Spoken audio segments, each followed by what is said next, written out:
Any good stories from the road? Pipe up. I wish we'd gotten to see a little bit more out of our punter. I'm starting to puke. It makes my stomach hurt. I thought he was going to die. I'm starting to throw up in my mouth a little bit. He's on the probiotics. Is Georgia playing the 1985 Bears this weekend or what? A lot of Todd talk. Rat poison proof. They're mongeese.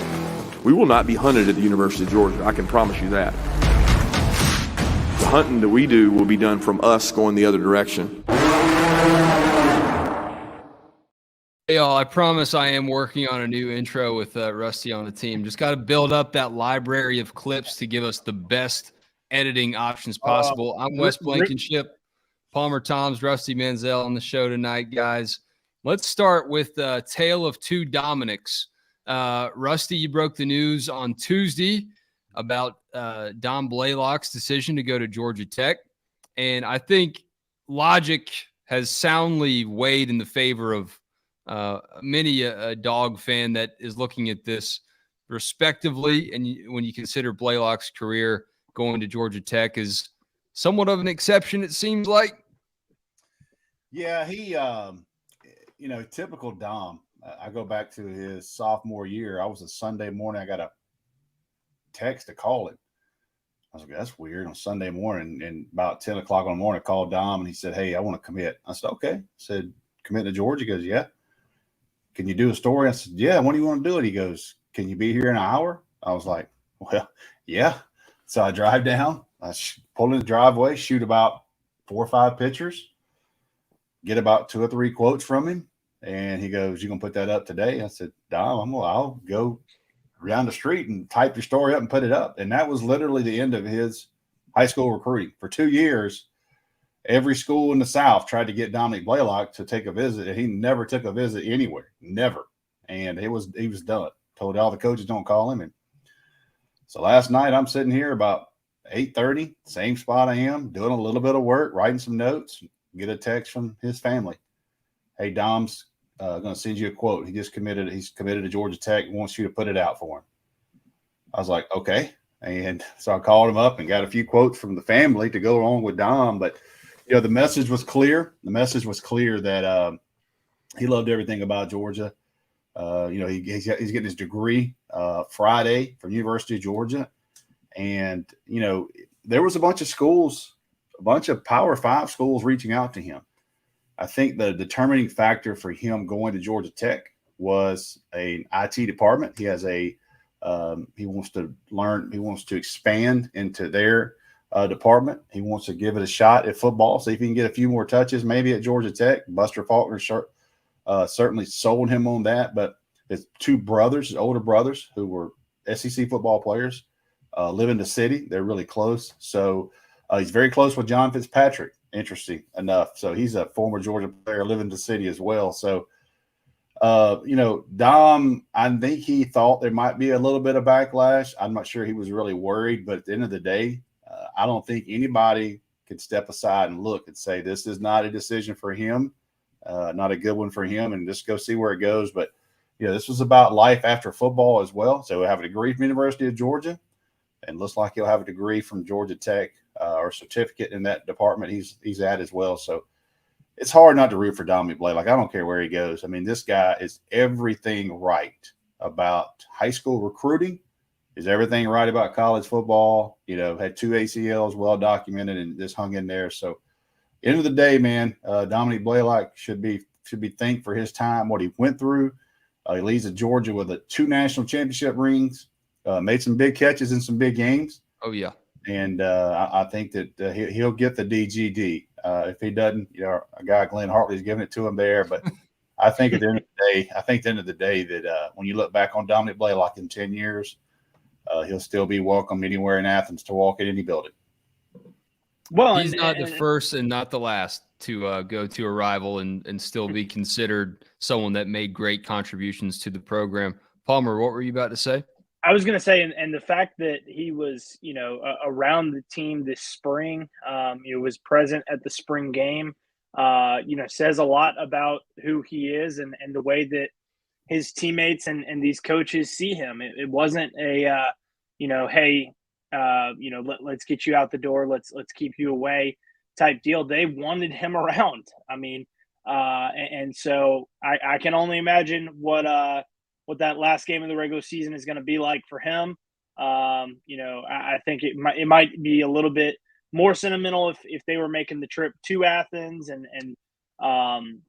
but I guess he's got 2 years of eligibility left. So his last game of college football, if Georgia Tech isn't playing in a bowl game or an ACC championship, technically his last game of college football could be played in Sanford Stadium. So that's pretty cool to look that far down the road.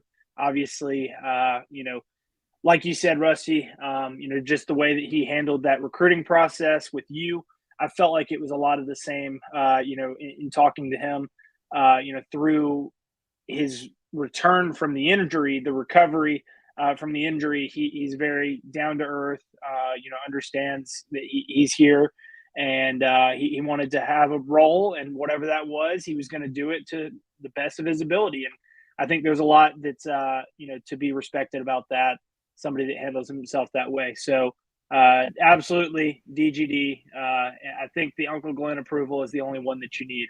That's all we need on this show. I go back to 3 games in the season in particular where Georgia needed to move the chains through the air because nothing else was really working or just wasn't what they needed at the time. And I think back to the Missouri game, I think at Kentucky, and I think the picture that we've got up on the screen, Ohio State, when Stetson needed a sure-handed guy, probably wasn't burning anybody this season, maybe because of those injuries, I'm not sure. But when the Dogs needed to find somebody in the sea of the opponent's defenders, they could find Dom Blaylock. So he left this season with some major contributions in games where Georgia either was kind of sputtering on offense or had to answer blow for blow their opponent, and that's what Ohio State was. And Wes, I'll add to that with the picture that you're showing here, a little bit of context to that. I think it's really cool that they dialed this up when they did. Believe it was earlier in the game, and big third down conversion. Ohio State had put up some points early on.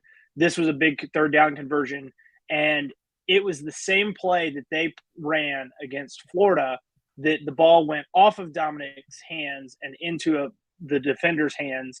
Credited as an interception for Stetson Bennett. Probably more so Dom's fault than anybody else's there, as opposed to being able to come down with it.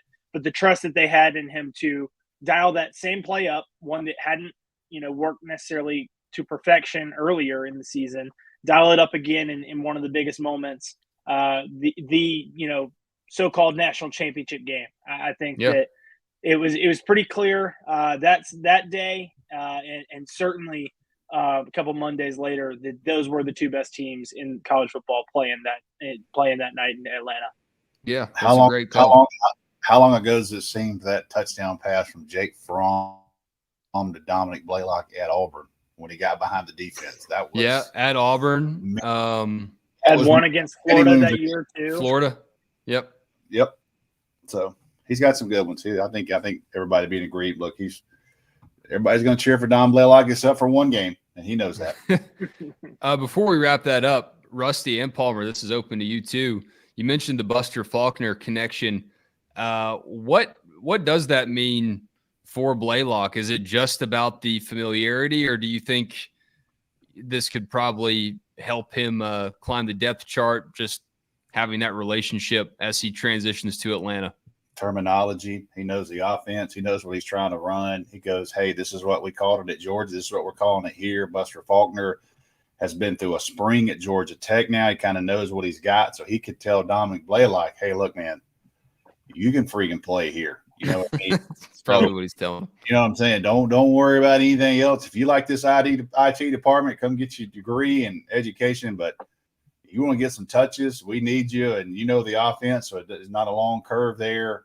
Might be a few words here and there. But, Buster Faulkner certainly and it's interesting tonight. I was in a Georgia Tech pod, but they lost a kid tonight, a quarterback. And it's interesting who they're going to wind up picking up. Could be a kid out of the Athens area. So we'll see what happens in that 2024 class. But when you start talking about Dom Blaylock, that was probably the easiest transition for him. And he also wanted to stay close to home.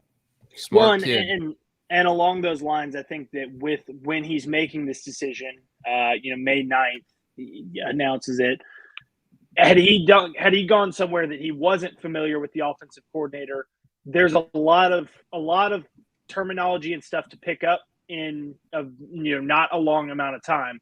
He's going somewhere where he's going to understand that, he is at a little bit of a disadvantage if he wasn't around for the spring. Obviously, it was important for him to get that degree from Georgia because he entered the portal in that first window and then announces after the second window has closed. Obviously important for him to get that degree from Georgia. But I do think it is important that he went somewhere where he's going to have some familiarity with coaches, with terminology and stuff. Helps a lot that he's going somewhere like that, especially with the timing that he made this decision. All right, so we open the show with a tale of two Dominics, Dominic Blaylock and Dominic Lovett, who I caught up with earlier this week at the Pollock Family Foundation golf tournament and just happened to see him in the parking lot, man. I was walking out on my way out, and Lovett, interestingly enough, bought 100% of his golfing attire that day to go out and play and totally looked the part, man. Did he have clubs before? Did he have clubs before, or was that bought on that day too? I think he borrowed the clubs. Okay. I don't think he bought a full set of clubs and got sized up and all that. I was going to be really impressed if he had done that. No, that would have been an act of God, I'm pretty sure. But he looked good, man. He looked the part. And I was like, hey, are you Dominic Lovett? And he said, yeah, that's me. And just got a few minutes to catch up with him and see what his experience has been like in the portal, why he picked Georgia, and got a story up about that behind our DawgsHQ premium paywall for our subscribers. I know many of you watching tonight already do that, but look, he's already chatted with the Players Lounge and Warren Brinson too. So there's a lot of Dominic Lovett on your timelines this week already.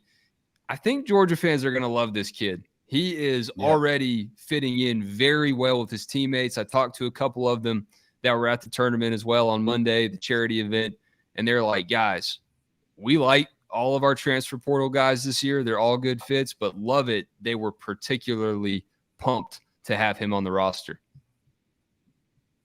Yeah, I mean, I think he is a – Go ahead. Yep.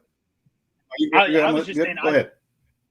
I was just saying I think that he is the best portal pickup that they could have gotten, for that position. It was certainly a need. I went on the record. God, I can't remember what piece I was writing, but it was my three things we learned, two questions we've still got, and one prediction. After spring practice, my prediction is that Georgia is going to have that 1,000-yard receiver this year. And I think that there's a chance that I think there's three guys that could do it, and Dominic Lovett is one of those guys. Because there are three guys that are capable of that big of a production, it could be harder for each of them individually to get there. We very well could see, 2, 3, 900-yard receivers, a 1,000-yard receiver, and then, 2 800-yard guys. But Lovett has that potential. I mean, I'm really excited to see what he's capable of doing look at those Missouri quarterbacks over the last couple of years. It's been a little bit of a turnstile there. They've had some good guys, but certainly, I mean, they were replacing guys through the transfer portal left and right. It felt like, I'm excited to see what he can do in this offense with this quarterback. Carson Beck, and just overall really excited to see what he can do, what he adds to this Georgia wide receiver group. Got short area. What's the popular word? Short area suddenness to him. He's going to be a problem to match up with. And you look at some of the things that Bobo can do. I'm pretty familiar with his offense, watching through the years, watching at Colorado State. The stuff he does, a lot of motion inside, like the 10 and stuff. And you start looking at those. Everybody knows that whip route now, those types of things. I like that. They've done a lot with Lab McConkey. He's certainly going to get a lot of attention. But you put a guy like Lovett and Ladd on the same side, and you start watching feet. Next thing you know, you get crossed up, and a guy's open because they're both, kind of one-on-one beat you guys and sure hands and just change of direction, all those type of things at football. I think this Lovett pickup is going. We go back and look at this, in November and go, wow, that was a hell of a get for Georgia. Yeah, just like Blaylock going into portal to a quote unquote, rival. I don't think Missouri and Georgia, no one's considering that a rivalry. But I was impressed with Lovett's ability to still maintain respect and not throw anything about Missouri under the bus. Between my conversation with him and the one with Warren Brinson, he learned a lot from Mizzou, and he gained a lot of confidence. Hey, I can do this at Missouri. In 2 seasons, the touchdown number is a little bit low. And Palmer, you alluded to the fact that it was kind of a revolving door of the quarterback situation over there at Missouri. So maybe the potential not fully tapped there. But he did have a rushing touchdown. He had some carries at Missouri. And I bet Mike Bobo's watching some of that tape and salivating a little bit because he's like, okay, this kid can be versatile, and he can do some things for us. But when you see what he was able to do, be a headache for the elite defenses in the SEC, Georgia was one of them before he got hurt against the Dogs. You got to feel like you're pretty good if you're Lovett's offensive staff, that he's going to be able to continue that against Georgia's schedule this coming year, as it's a little bit soft, but you're going to have to square up time to time in some SEC road environments. And he and Ra Thomas, having guys that have been in the league, Kirby Smart is definitely taking advantage of that rule that took place in 2021, where you can get guys from the same conference, because that just helps Georgia from a culture standpoint. You know what you're doing from a competition standpoint, and knowing what to expect on the road in this league. Yeah, I'll go ahead. I'll let it talk to Lovett and say, hey, how big are these dudes? And when you walk into Georgia and see all these guys, like, Missouri's an SEC school, but they don't have 1 through 85 like Georgia has. And you're probably thinking, God, I'm glad I'm on the same team with these dudes and not running routes against them anymore. Well, and I mean, you look at the Georgia guys talking about those two, having gone up against both of them this past season. They're excited to have them on their side now. They're going to have to cover them more often, doing so every day in practice. But the fact that they're not going to have to line up opposite of a Ra Thomas or a Dominic Lovett in a game, guys like Kamari Lassiter, Javon Bullard, they were very excited about that this spring. And so, you can see Bullard right there having some trouble with Dom Lovett there. Yep. About to catch that stiff arm if he can even catch him. Yeah. So, I'm excited to see, Wes, you mentioned the rushing touchdown. That falls right in with what Georgia does with these guys. Look at Ladd McConkey last year, 7 receiving touchdowns, 3 rushing touchdowns, same stat line for Brock Bowers. To see a tight end doing that kind of thing is a different conversation. But to see a receiver that's being used in on those speed sweeps, on a screen pass that might be behind the line of scrimmage and count as a run or whatever it may be. Georgia uses uses the full, 53, 52 and a half or whatever it is. They use the full field. They get it to the edge as quickly as possible, and it's an extension of their run game. And so, we saw that last year with Kenny McIntosh. We saw it with Ladd McConkey, and I really think we're going to see it with Dominic Lovett this fall. Yeah, those hidden rush yards that Kirby talked about last year. Let's get to a couple comments here before we give a shout out to our friends at Breaking Tea. Rhett Womack says he wants to see Dylan Bell get cranked up, maybe get some targets out of the backfield, since my guy is built like a house. Is he built like a house? He's pretty good. I'm like Rhett. I'm excited to see what Dylan Bell is capable of doing. I wrote a piece, earlier this spring before spring practice about, don't forget Dylan Bell and all this, because he was a big part of what Georgia's receiving room was last year.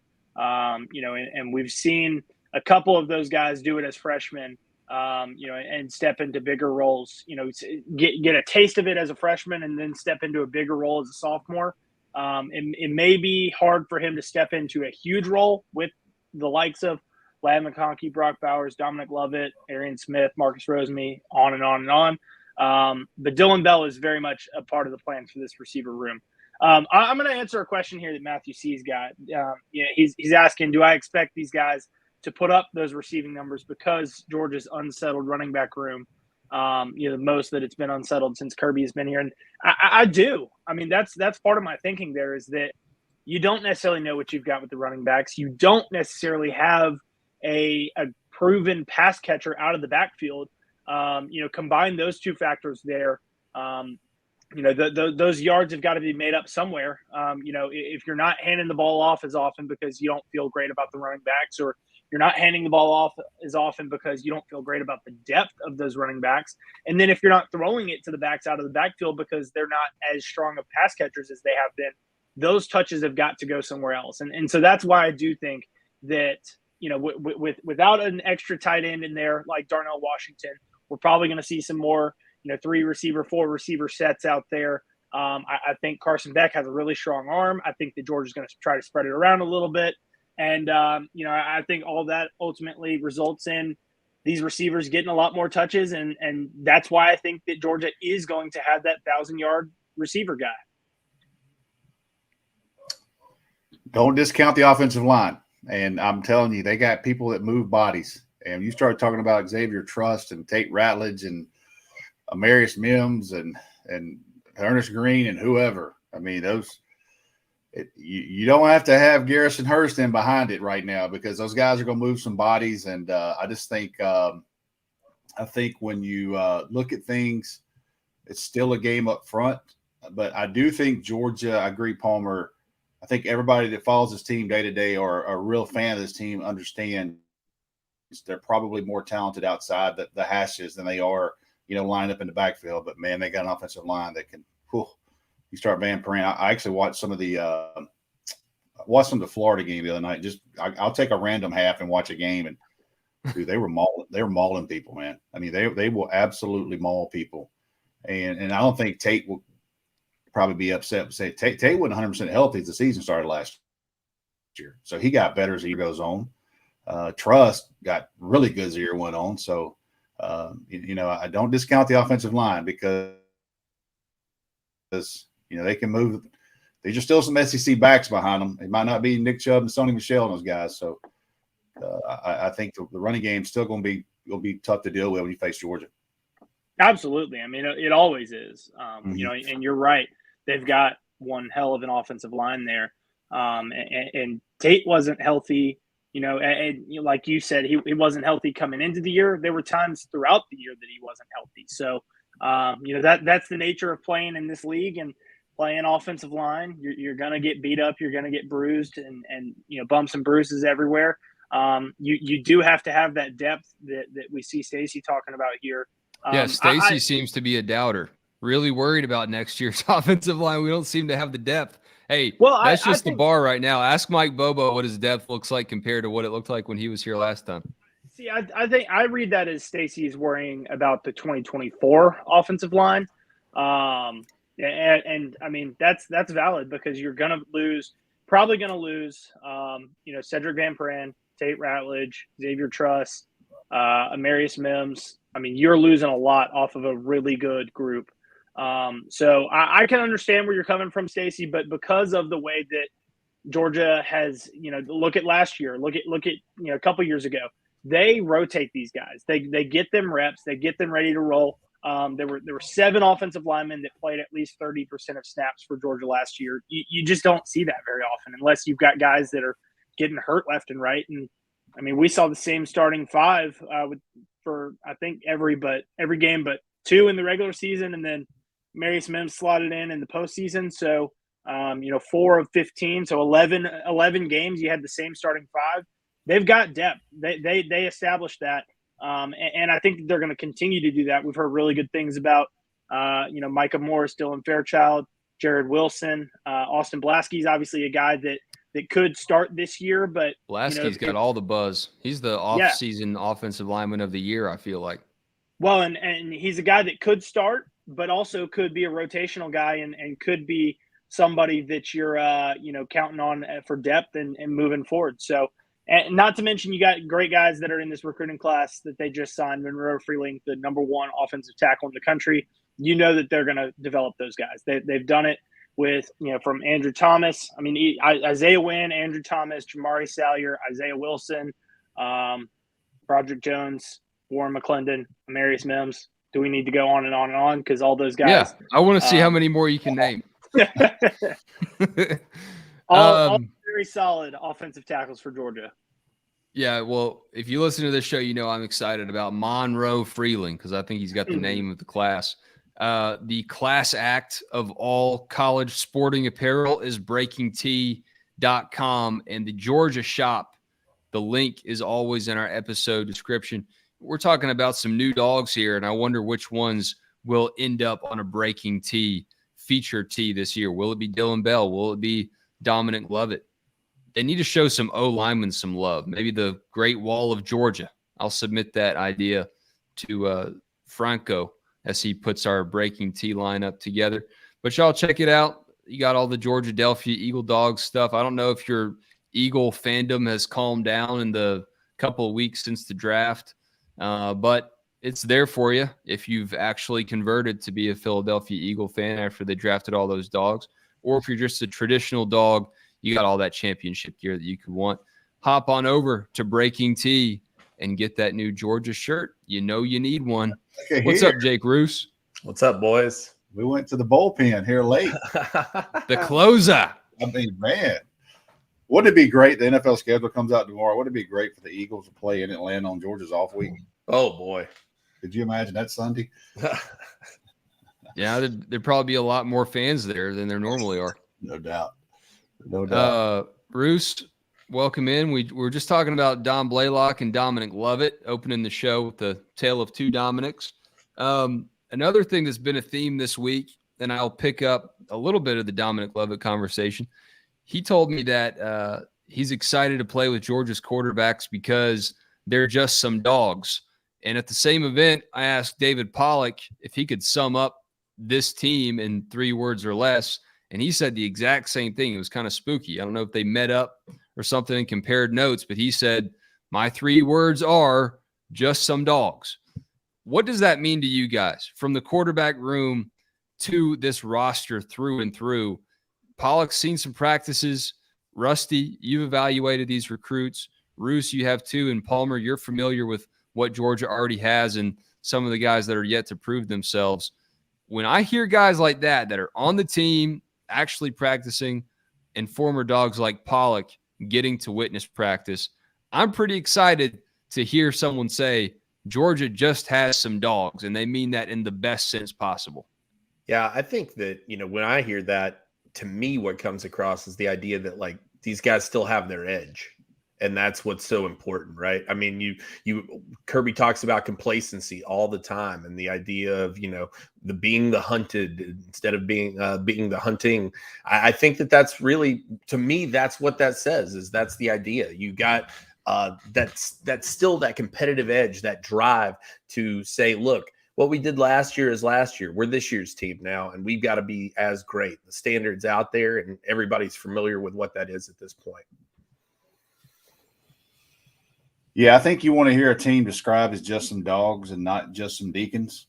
I mean, you want – this is football. It is a violent sport. It is a big man sport. It is moving people against their will. And I love to talk to people that go to practice for the first time because it's the same reaction I get.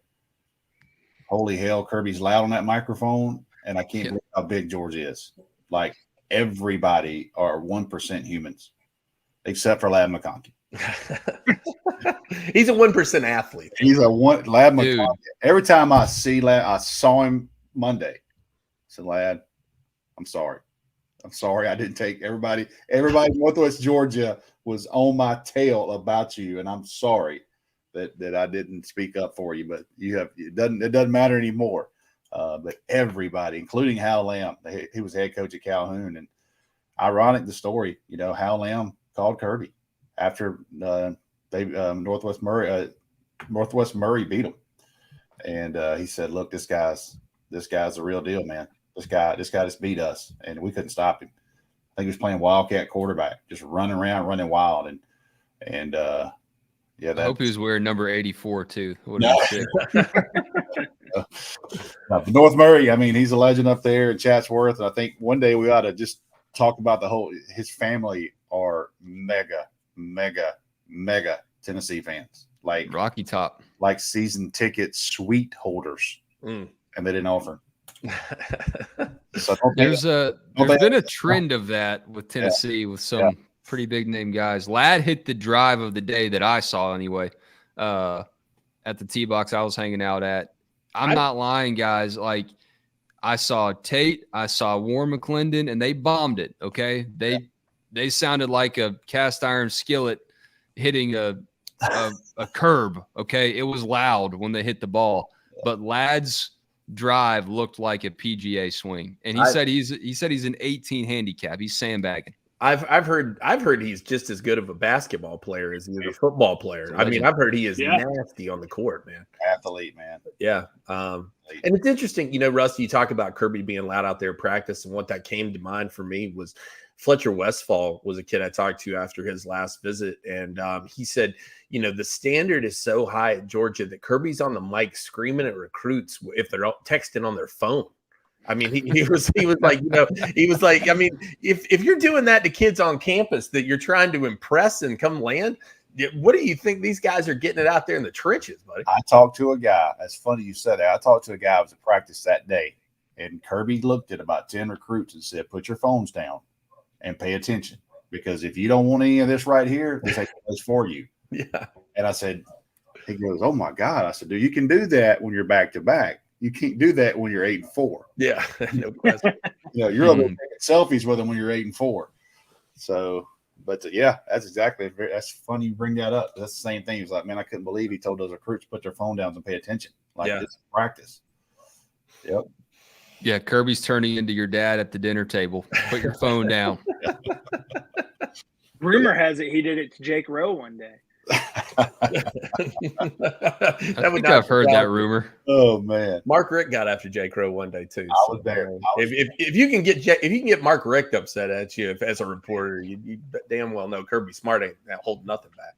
I don't feel like it's fair to bring that up without Rowe here to defend himself, but if y'all want to spill the beans on that, I'm all ears for it. Well, I mean, it was I remember it very vividly, actually. It was one of the first practices I'd gone to, and I think Jake had just moved over to 247 at the time. Yes. And he was out there at practice, and he had his camera up at the end, and he was taking like one last shot, and Rick saw it, and they'd whistled the media to go in, and he just went ballistic on him and just chewed him, dude. And he was like, "I know that camera takes 800 pictures a second. You're trying to get all this, And I very rarely seen Jake Rowe super flustered in my life. That was not a good day in Jake Rowe's life. They mended fences. Mark Richt contacted him later, and all was well. But it was one of those things for sure, man. They went to Cracker Barrel one morning and had biscuits and gravy. Everything was good. Palmer, who's on your dog watch? Who's your just some dog player that first comes to mind for you, whether it's on offense or defense? I mean, I don't know if you were going to talk about him because you just pulled him up, but Michael Williams is a dog. I mean, Michael Williams is – I started thinking about that recently. Just thinking about the way that he finished out that season as a freshman. I mean, just really, really impressive. I've got high hopes for Michael Williams this year. Excited to see what he's capable of doing. I know, before the draft, there was some, hey, if all the players were eligible, if there was no, rules on who was eligible for the draft, this would be who could be taken. And Michael Williams, as a freshman, 2 years younger, 3 years younger in some cases, probably 7 years younger than Stetson Bennett. First rounder. A lot of people had him as a first rounder, and you can only imagine. I think he was one of maybe 3 2025 draft eligible guys. on there. You had the LSU linebacker. I'm drawing a blank on his name. Outside linebacker. Was a freshman this past year. Yes, Harold Perkins. Thank you, Perkins, yeah. Yeah. I mean, those two, and then I want to say there was an offensive tackle from somewhere, but Michael might have something to say about that for that offensive tackle, because he made the first offensive tackle in this year's draft, Paris Johnson, look kind of silly in this matchup against Ohio State. So Michael Williams, he's a dog. And, you know, if I'm thinking about it on the defensive side of the ball, Matthew C's over here talking about Adam Anderson. I think Darius Smith is a guy who comes to mind for me. I think he's primed for a big breakout season. I think that's a guy they're going to have to lean on a bit too, and bring some experience and some size, some speed. And you want to talk about getting it out of the mud, man. Listen, Baxley, Georgia, it's not where it comes easy for you, brother. I promise you, it ain't. You're not practicing in a lot of heat like Baxley, Georgia, man. So, you know, I think Darius is a guy who's due for a breakout. I think that, you know, he was a guy who I think last year was just figuring out who he was and how special he could really be. And to be around guys of this caliber and see that he could compete, I think probably did him a lot of good over the course of the year. Michael, for sure, I think is a standout. And then, you know, I'll tell you what, on the offensive side of the ball, I'm looking squarely at Amarius Mims, man. I think that's a guy who is going to open eyes left and right. Georgia fans already know the guy, but I think, you know, the way that people talked about Broderick Jones going into this draft, Amarius Mims has a chance to put himself in a conversation like that moving into this next cycle. Yeah, I think about guys like Ladd McConkey who aren't necessarily supposed to be dogs, and that's what I think of. You know, we talk about Javon Bullard every week on the show. I feel like it could be a drinking game, but I know he's a dog for sure. I mean, he's the dog of all dogs. You know, I know the big chain that the D linemen carry out, that's kind of that Georgia tradition now on defense, kind of belongs to that position group, but I feel like he kind of deserves it more than any of them, man. He is the dog of all dogs on this team. So I don't know, man. Yes, dog. It's exciting to hear those guys say that and use those words about this team, because I think there are some guys that you expect to be dogs, like the Michael Williams of the world, like the Amarius Mims. Your entire quarterback room has an edge about them. And you have those guys on the offensive line that we've already mentioned, but you've also got Smile Munden. That's my guy. Yeah, and I don't know how long it's going to be till we see him play again. Yep. But that guy's a dog too. Nazir Stackhouse. I mean, just wave after wave after wave. But what's separated Georgia in the past couple of years? Everyone talks about the blue chip index, about stars mattering, and they absolutely do. But Georgia kind of fills in the cracks. They put the layer in this cake of 3-star guys that overperform and do more than anyone thinks they're going to do. So it's a bunch of different dogs in different ways, but Georgia stacks them up in the right way. Yeah, no, the evaluations are huge, and that's a huge part of it. And I think it's one of the things about Georgia that continues to sell itself to recruits is the idea that, look, you can be a 3-star guy and you can come here and play. If you're that kind of guy, we got a spot for you. Okay. So if you believe in yourself and you've got that kind of dog in you, Kirby Smart's got room for you on his roster. Well, and the NFL has room for you too if you prove it at the college level, because yes, Wes, I was going to bring that up too. I'll just say it. Let's go for it. Spill the beans, Palmer. I was going to bring it up and see if we wanted to audible to it. Jacksonville Stadium report is out there that it may not be available for the 2025 and 2026 matchups between Georgia and Florida. David Burline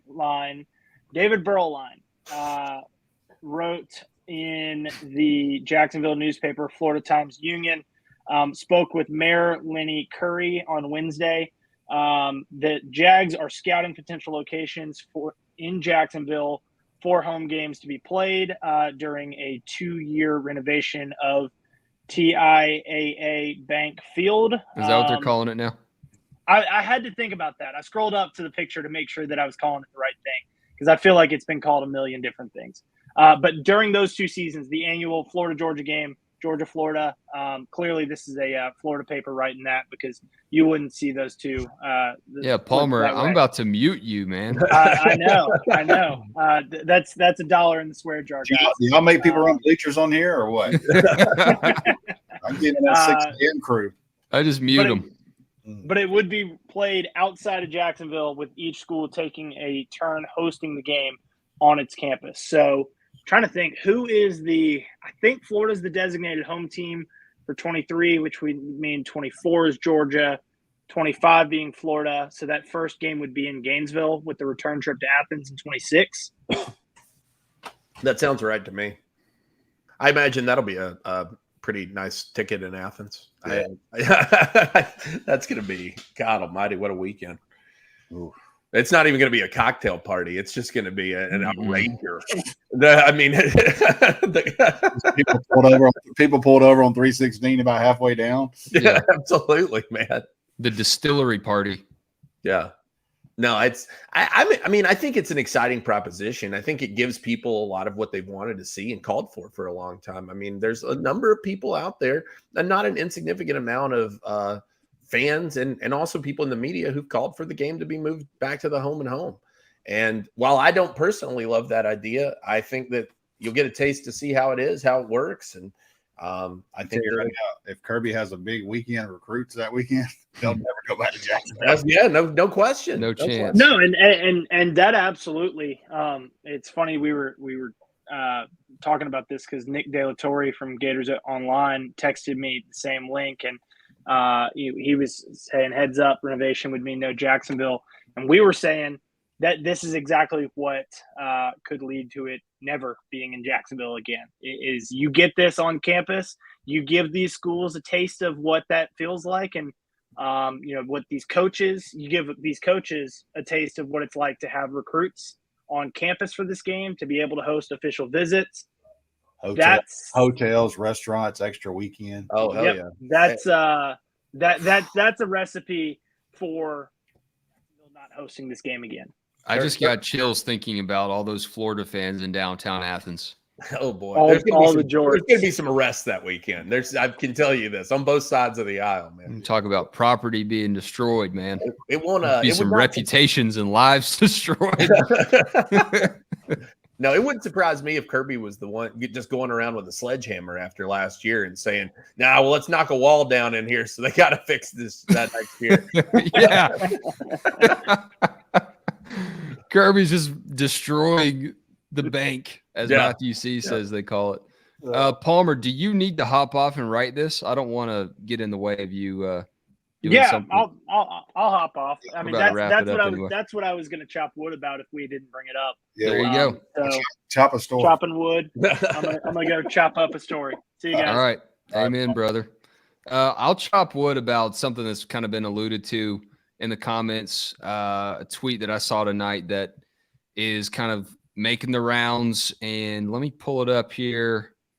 What was it? Menace to Sports.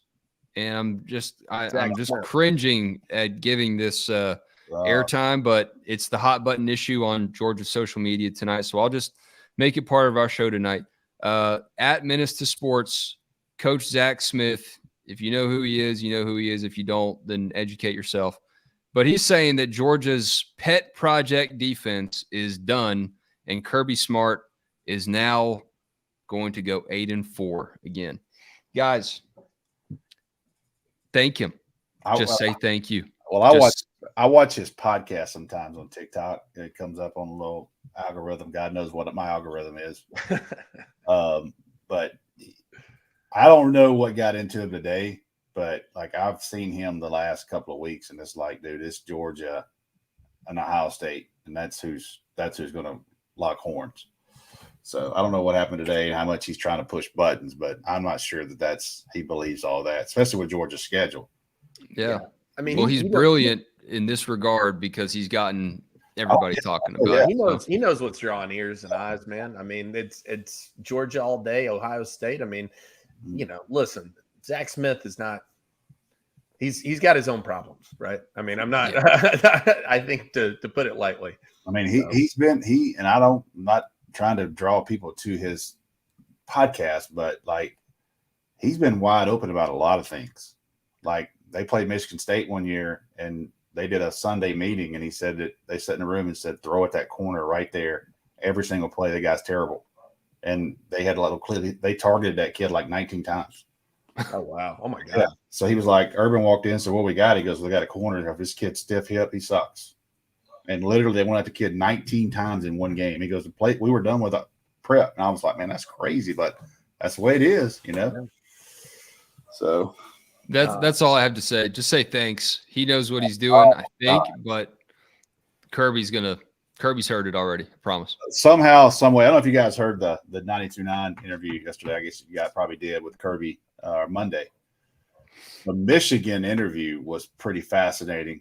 It was basically Alabama had called, or Michigan had called Alabama, and they said, "Look, Georgia's out of shape. Just stay on the pedal, stay on them because they're out of shape, bad."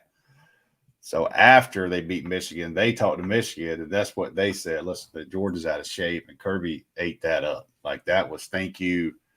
That's Thanksgiving second plate. Like here we go. we're going to tell you in practice today exactly what Alabama thinks about you, and you know it's just any little edge you can get. But that I think that I thought that was interesting too because I was in Indy, and I'm not going to name the players because I don't remember what their names were, but they were some walk-on guys, some practice guys. They were in Indy, and they were in the same establishment that I was in, and I wasn't covering Georgia at the time. I was working for Outsider and not covering sports, all lifestyle stuff. So I was just like, what's practice been like? You know, I'm not trying to report anything. I don't care. What's it been like? What's the difference between practicing for Bama now and practicing for Bama in the SEC championship? And they said, well, it's a lot harder. They're conditioning us harder than they did before the season. And now putting these pieces together, it's fascinating to hear that because that just means like, okay, they may have done that already anyway, but Kirby took that Michigan feedback and made them practice a lot harder, it sounds like. Yeah. And they ran at 6 o'clock. Jordan Davis and those guys, the D line had to run like 6 o'clock in the morning. And they did on their own too. They knew they were out of shape a little bit. But to hear that Alabama kind of told another team that, hey, Georgia's soft and out of shape, that was all they needed for that. All right. I'm chopping wood tonight on official visits kicking off next week, man. I got a couple coming in. Cam Michael expected to be in town. Casey Poe, another guy, interior offensive lineman. It's all here, man. It's all happening. And boy, I don't know if Rusty and I are ready for it, but it's just going to happen whether or not we are prepared. But I'll tell you this, I like where Georgia stands. I think going into that Cam Michael visit, I think that they have a lot to feel good about there. That's a guy that they would love to keep in state. Tennessee and Kentucky trying to have their say in that race. I've got my prediction in on the recruiting prediction machine for Georgia, and I haven't felt the need to change that. I think he'll do his due diligence. He's a really thoughtful young man to talk to and very, very well-spoken, thought out. He's going to take his time. I think he'll see his options out, but I think Georgia is going to be a very compelling piece for him in this recruitment. And I think that, like I said, the season's here and it's all about to get crazy again. You seen that part in Braveheart where he's riding in the field up and down in front of everybody trying to get them rallied up one time for the battle? Yeah. I don't know if that's going to be you or me next week about Thursday. Yeah. Trying to convince everybody, get your damn paint on. Yeah. Get your sticks ready because it's here. Like, yeah. No time. I mean, like, whew, just thinking about it. But that it's literally next weekend when they have this scavenger hunt. There's a couple days memorial right there. And after that, it stops for about 4 days at 4th of July, and that's it. It's either camp, OVs, unofficial visits, everything summer workouts, and next thing you know, we'll be all sitting in Nashville for SEC Media Days. But literally, it starts next week, which is the grind. It's just crazy. Yeah. Yes. No, we were talking about that on the board. And listen, I know these guys are paid very handsomely for the work that they do, but they're essentially giving their lives up, man. And I mean, somebody said, oh, 3-4 years, you can. I said, buddy, at this level, there's no light at the end of the tunnel. There's no, we work 3-4 years. It's like, if you want to do this job, this is just what it is for the rest of your tenure at this position until you get replaced. Exactly. Yeah. Sure. So not many Matt Lewis can walk off on your own term. Right. No, absolutely. Absolutely. Rusty, was that your chopping wood, Michigan, the Michigan deal?